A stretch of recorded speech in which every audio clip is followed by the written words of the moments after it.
Diesel जो हमें बाहर से लाना पड़ता है उसकी बचत हुई, बिजली से हमारी ट्रेनें चली, पर्यावरण को फायदा होने लगा। मेरे प्यारे देशवासियों,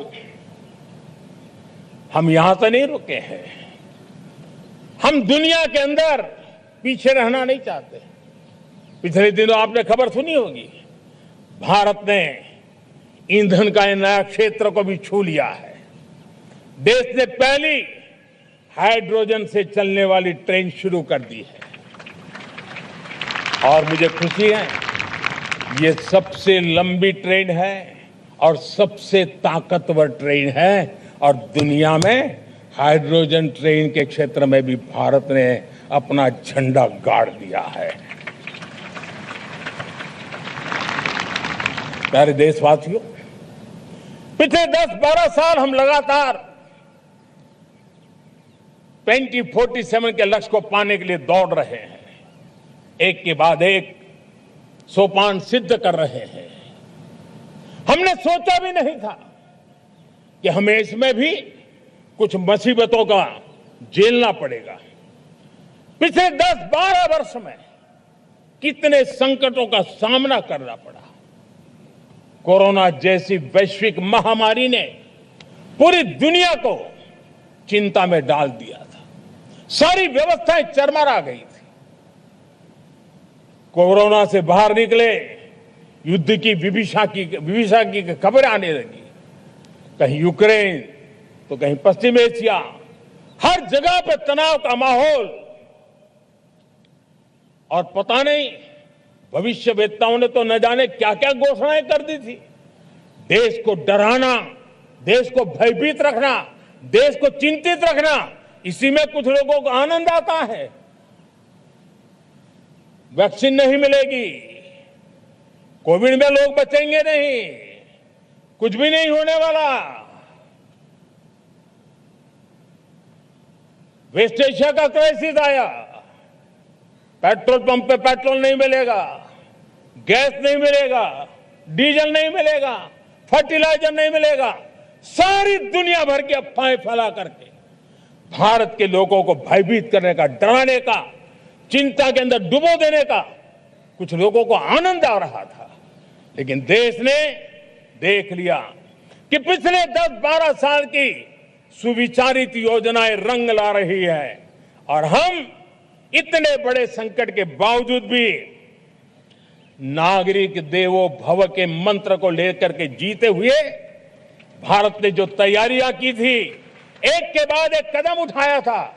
सोचा नहीं था कि संकट आएगा, लेकिन उस संकट के समय में ये सारी चीजें काम आ गई और आज देश में गैस भी है, पेट्रोल भी है, यूरिया भी है। हम अपनी ताकत के ऊपर खड़े हो रहे, चल रहे। मेरे प्यारे देशवासियों, दुनिया के इन संकटों का प्रभाव हर किसी पर हुआ, हम भी अछूते नहीं। यूरिया के दाम दुनिया में 3,000 रुपया पहुंच गए एक बोरी का। आज भी हम मेरे देश के किसानों को वो बोझ सहने के लिए मजबूर नहीं कर रहे। सरकार अपने कंधों पर वो बोझ उठा रहा है और दुनिया से जो 3,000 रुपया में यूरिया का बोरा हमें मिलता है, वो हमारे किसानों को हम सिर्फ 300 रुपये में दे पाते हैं। इतना ही नहीं, डीएपी आज दुनिया में बाजार 5,000 पहुंच चुका है, लेकिन मेरे देश के किसानों को दिक्कत ना हो इसलिए 1,350 रुपये में आज भी डीएपी देने का काम हम कर रहे हैं। मेरे प्यारे देशवासियों, एक समय था जब मैं आत्मनिर्भरता की बात कर रहा था तो कुछ लोग एयर कंडीशन चैम्बर में बैठ करके सोचने वाले लोग हमें बता रहे थे ग्लोबलाइजेशन का क्या होगा। लेकिन दुनिया देख रही है कि पिछले एक दशक में ऐसा लग रहा है कि दुनिया ने ग्लोबलाइजेशन बोलना ही बंद कर दिया है। जहां से ग्लोबलाइजेशन की आवाज आती थी वो बंद सुनाई नहीं देती है। दुनिया का हर देश अपनी अपनी संभालों के मिजाज की तरफ गया है। लेकिन दुर्भाग्य से इस संकट के कालखंड में कुछ लोगों ने अपना रुतबा दिखाने के लिए संसाधनों को वेपनाइज करने का खेल खेला है। दुनिया अपने पास जो कुछ भी है उसको वेपनाइज करने में लगी है। संसाधनों का वेपनाइज, रिसोर्स का वेपनाइज, पेट्रोल, डीजल, फर्टिलाइजर्स, दवाइयां, टेक्नोलॉजी की चिप्स, इतना ही नहीं भूभाग को भी वेपनाइज किया जा रहा है।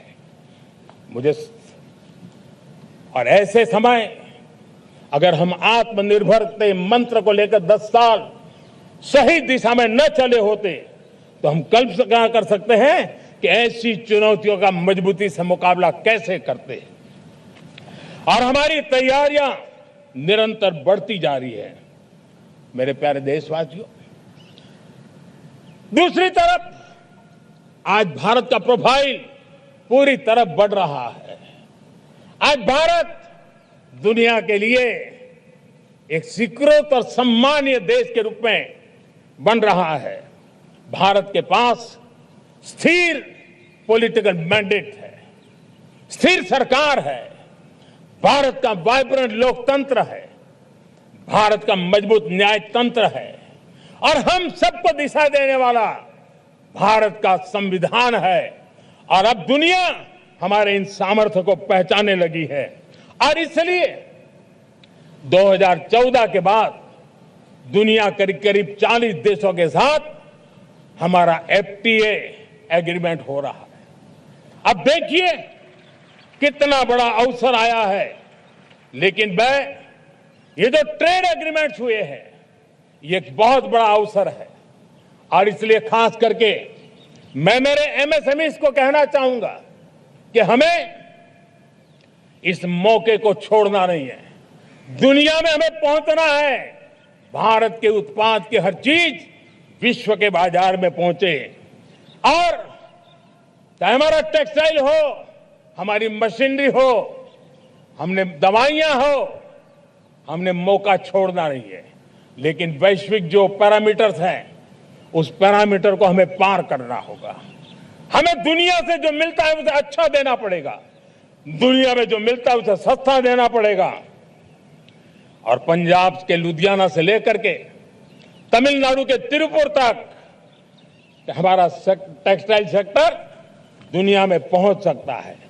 इतना ही नहीं, केरलम से लेकर के गुजरात और तमिलनाडु से लेकर के बंगाल, ये हमारा समुद्री तट, हमारे मछुआरे भाई बहन आज इस FTA के कारण हमारे श्रिप यानी झींगा उसके एक्सपोर्ट की बहुत संभावना बनी है। हमारे सी फूड की दुनिया में पहुंच बनने की संभावना पड़ी हुई है। और इसलिए मैं चाहूंगा कि हम इस परिस्थिति का फायदा उठाते हुए, हम आगे चलते हुए हम इन कामों को पार करने के लिए प्रयास करें।